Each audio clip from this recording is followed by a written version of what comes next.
ఏపీలో టీడీపీ రాక్షస క్రీడ కొనసాగుతోంది. విజయవాడ వెస్ట్లో టీడీపీ నేతలు బరితెగిస్తున్నారు. విజయవాడ వెస్ట్లో వైఎస్ఆర్సీపీ నిర్వహిస్తున్న రిలే నిరాహార దీక్షలను అడ్డుకునే కుట్ర జరుగుతోంది. వైఎస్ఆర్సీపీ దీక్షా శిబిరం వద్దకు టీడీపీ నేత బుద్దా వెంకన్న చేరుకుని వైఎస్ఆర్సీపీ శ్రేణులను రెచ్చగొట్టే విధంగా నినాదాలు చేశారు. శాంతియుతంగా నిరసన చేస్తున్న నేతలను రెచ్చగొట్టే ప్రయత్నం చేస్తున్నారు. మరోసారి గొడవ సృష్టించేందుకు బుద్దా వెంకన్న ప్రయత్నిస్తున్నారు. ఇదే అంశంపై అప్డేట్స్ మా ఇన్పుట్ ఎడిటర్ సతీష్ అడిగి తెలుసుకుందాం. సతీష్, నిన్న విజయవాడ సెంటర్లో చూసాం, ప్రస్తుతం విజయవాడ వెస్ట్లో కూడా టీడీపీ నేతలు దాడులకు సిద్ధమవుతున్నట్టుగా వార్తలు వస్తున్న నేపథ్యం చూస్తున్నాం. సో ఏం జరుగుతోంది అక్కడ? వైఎస్ఆర్సీపీ నిర్వహిస్తున్న దీక్ష ప్రాంగణం వద్ద పరిస్థితి ఏ రకంగా ఉంది? అప్డేట్ చెప్పండి.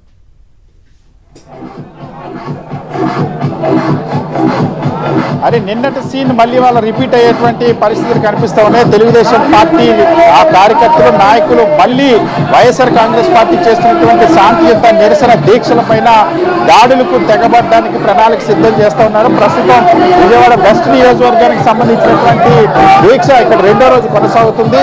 నిన్న ఒక ప్రాంతంలో జరిగింది, ఇవాళ ఒక ప్రాంతంలో జరిగింది. అయితే ఈ దీక్ష ప్రాంతం దగ్గరికి కొద్ది దూరంలోనే తెలుగుదేశం పార్టీకి సంబంధించినటువంటి కార్యకర్తలు వచ్చారు. ఈ దీక్షా శిబిరాన్ని ధ్వంసం చేయడానికి ప్రణాళిక వేసుకుని వచ్చినటువంటి పరిస్థితి ఉంది. సో మనతో పాటు మాజీ మంత్రి వెల్లంపల్లి శ్రీనివాస్ ఉన్నారు. నిన్న జరిగినట్టుగానే మళ్ళీ ఇవాళ కూడా చేయడానికి సిద్ధపడుతూ ఉన్నారు తెలుగుదేశం పార్టీ వాళ్ళు. మీ ఎదురుగానే అక్కడ వాళ్ళు కనిపిస్తూ ఉన్నారు. ఎందుకు ఈ తరహా ధోరణికి వాళ్ళు వెళ్తా ఉన్నారు?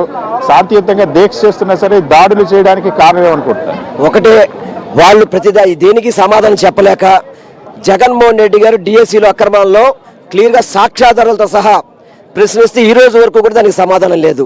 అదేవిధంగా యోగాలలో యువతను మోసం చేసి నిరుద్యోగ భృతి ఇస్తున్న వ్యక్తి 25 నెలలైనప్పుడు కూడా ఈ రోజు కూడా నిరుద్యోగ భృతి ఇవ్వలేదు.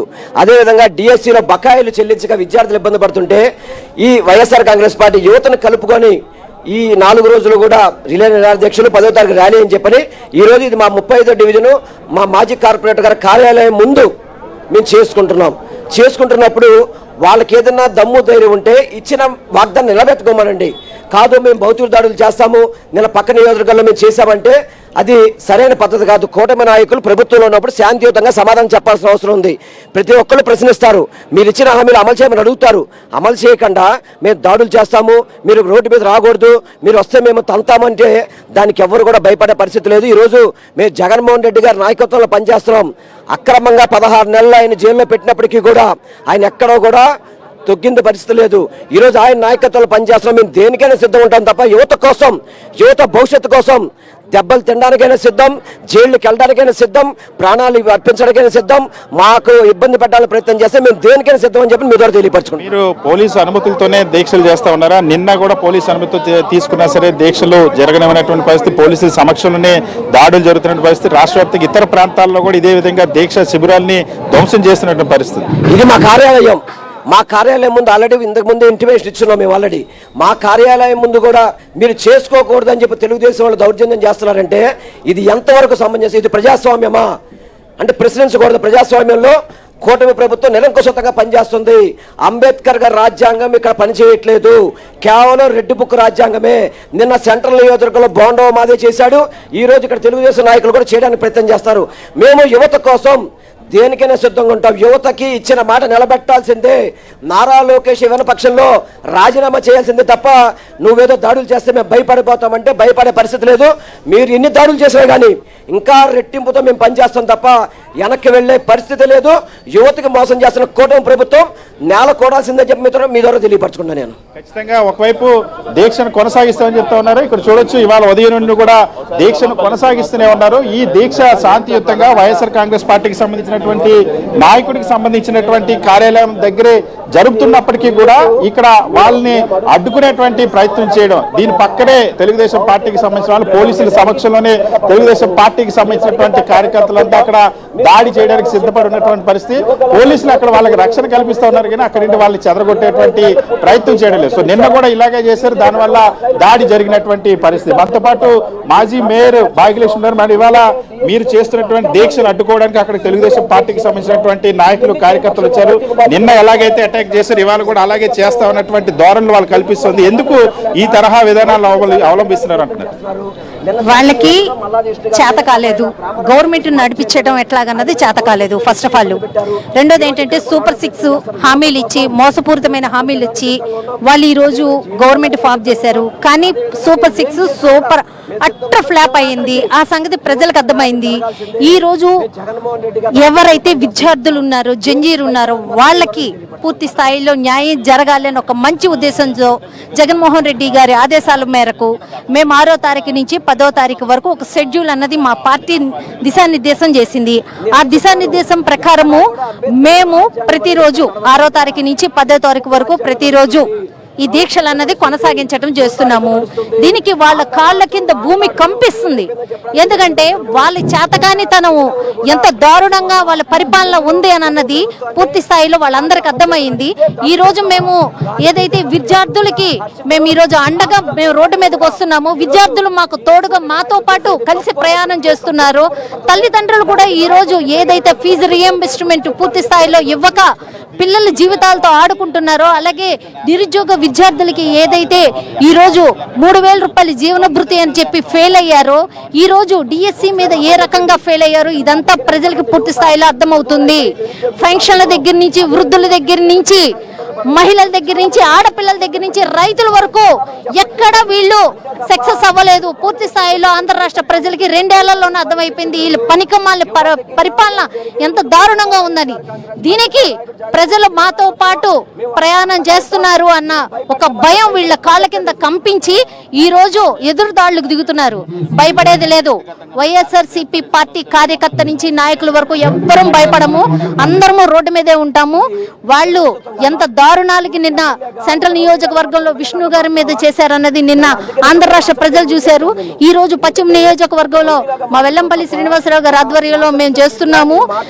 మేము శాంతియుతంగా మా కార్యాలయం ముందు మేము చేసుకుంటున్నా గానీ వీళ్ళకి భయం వేసి మా మీద దాడికి దిగడానికి ఈ రోజు ఎత్తిరిస్తున్నారు. కానీ మేము తగ్గేదే లేదు. సాయంత్రం వరకు ఈ కార్యక్రమం ఇక్కడ ఇదే రకంగా మేము కొనసాగిస్తాము. అలాగే రేపు ఎల్లుండో అవతల నాడు కూడా మేము కొనసాగిస్తాము. వీళ్ళకి భయపడేది లేదు. రాజ్యాలు పోయినా రాయల్టీకి తగ్గం.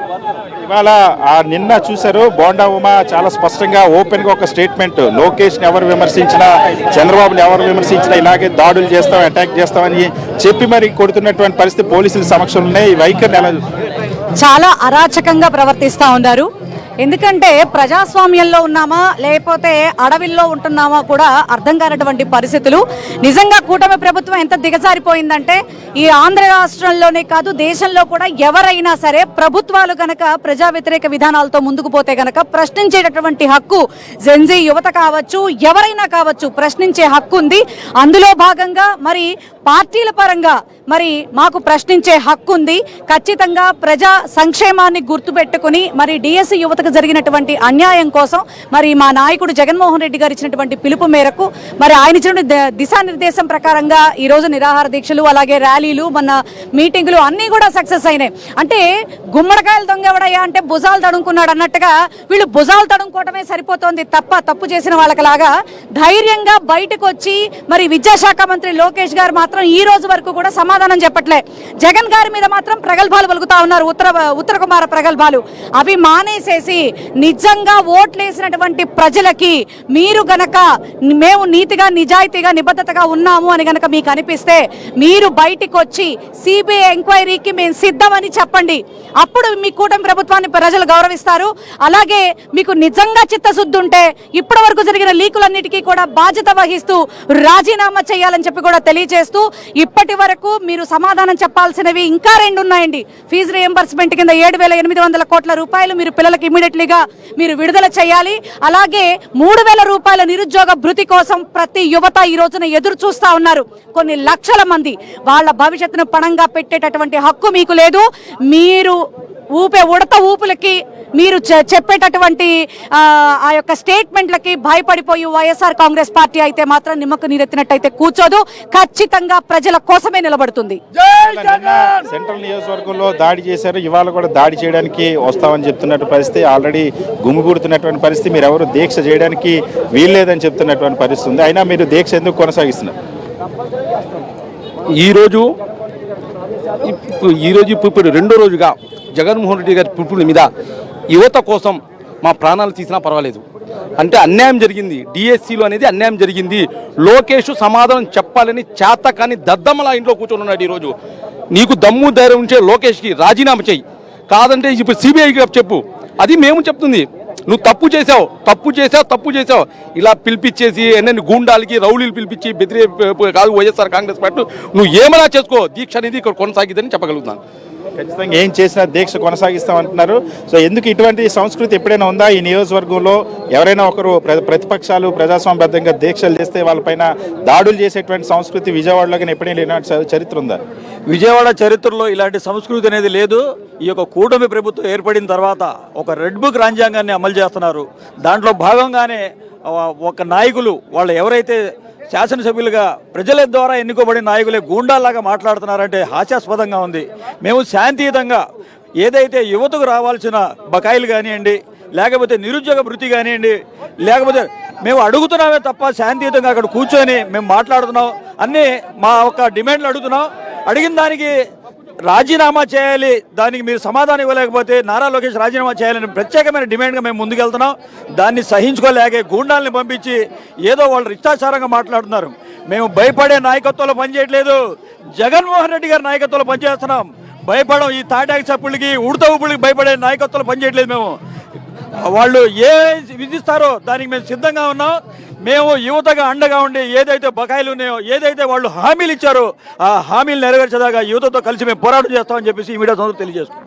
ఖచ్చితంగా ఎట్టి పరిస్థితుల్లో కూడా వాళ్ళు ఎటువంటి కవ్వింపు చర్యలకు పాల్పడినా సరే దీక్ష కొనసాగుతుందని చెప్తున్నట్టు. మరి చూడొచ్చు ఇక్కడ ప్రశాంతంగా శాంతియుత వాతావరణంలో దీక్ష వైఎస్ఆర్ కాంగ్రెస్ పార్టీకి సంబంధించిన నాయకులు చేస్తూ ఉన్నారు. వైఎస్ఆర్ కాంగ్రెస్ పార్టీకి సంబంధించినటువంటి మాజీ కార్పొరేటర్ కార్యాలయం దగ్గర ఈ దీక్ష చేస్తున్నారు. ఇటువంటి దీక్షను అడ్డుకోవడం కోసం తెలుగుదేశం పార్టీకి సంబంధించిన వాళ్ళు ఇక్కడే చూస్తున్నాం. కరెక్ట్గా సరిగ్గా ఒక 150 మీటర్ల దూరంలోనే తెలుగుదేశం పార్టీకి సంబంధించిన వాళ్ళంతా కూడా ఉన్నారు. తెలుగుదేశం పార్టీకి సంబంధించిన వాళ్ళంతా కూడా ఎట్టి పరిస్థితుల్లో కూడా ఈ దీక్షా శిబిరం పైన నిన్న ఎలాగైతే విజయవాడ సెంటర్లో దాడి చేశారు, ఈ రోజు కూడా అటువంటి దాడి చేయాలన్నటువంటి ఒక వ్యూహంతో ఇక్కడికి వచ్చినటువంటి పరిస్థితి. ఇవన్నీ చూసిన తర్వాత వాస్తవానికి విజయవాడ నగరంలో ఇటువంటి సంస్కృతి ఎప్పుడూ లేదు, కానీ ఇప్పుడు కేవలం ఉద్దేశపూర్వకంగానే ఇక్కడ ఒక ఉద్రిక్త వాతావరణం సృష్టించడం కోసం డిఎస్సి పైన సిబిఐ విచారణ డిమాండ్ చేస్తూనే ఆ తెలుగు అధికార పక్షానికి సంబంధించినటువంటి నాయకులకి ఫ్రస్ట్రేషన్ వస్తుంది. ఎందుకంటే రాష్ట్ర వ్యాప్తంగా కూడా ఇటువంటి పరిస్థితులు కనిపిస్తాయి. నిన్న విజయవాడలోనే కాదు ఇతర ప్రాంతాల్లో కూడా దీక్షా శిబిరాలను ధ్వంసం చేసిన పరిస్థితి, ఇవాళ దెందులూరులో కూడా దీక్షా శిబిరాన్ని ధ్వంసం చేసిన పరిస్థితి. సో అన్ని ప్రాంతాల్లో కూడా ఇదే తరహా ఆ అసహనం అన్నది ప్రదర్శిస్తూ ఉన్నాం. ప్రజాస్వామ్యంలో శాంతియుతంగా నిరసన తెలిపేటువంటి హక్కు ఉంటుంది, కానీ ఆ నిరసన తెలిపే హక్కు లేదు. ఎవరైనా సరే శాంతియుతంగా నిరసన తెలియజేస్తే అక్కడ ఉద్రిక్త సృష్టిస్తాం, హింసాత్మకమైనటువంటి ఘటనలను సృష్టిస్తాం అన్నటువంటి ధోరణిలో వ్యవహారం పట్ల సర్వత్రా విమర్శలు వెల్లువెత్తున్న పరిస్థితి. అందుకోసమనే అయితే ఎంత దాడులు చేయడానికి ప్రయత్నించినప్పటికీ కూడా మా దీక్షను మాత్రం ఉపసంహరించుకునేది లేదు, దీక్షను కొనసాగిస్తామన్న అంశాన్ని చాలా స్పష్టంగా ఇక్కడ వైఎస్ఆర్ కాంగ్రెస్ పార్టీకి సంబంధించినటువంటి శ్రేణులంతా చెప్తున్నటువంటి పరిస్థితి. సో ఈ నేపథ్యంలోనే వాళ్ళు అక్కడ ఎంత కవ్వింపు చర్యలు చేసినా ఇక్కడ ఈ దీక్షా శిబిరంలో మాత్రం వైఎస్ఆర్ కాంగ్రెస్ పార్టీకి సంబంధించినటువంటి నేతలు కార్యకర్తలంతా కూడా దీక్షను కొనసాగిస్తూ ఉన్నారు. హరి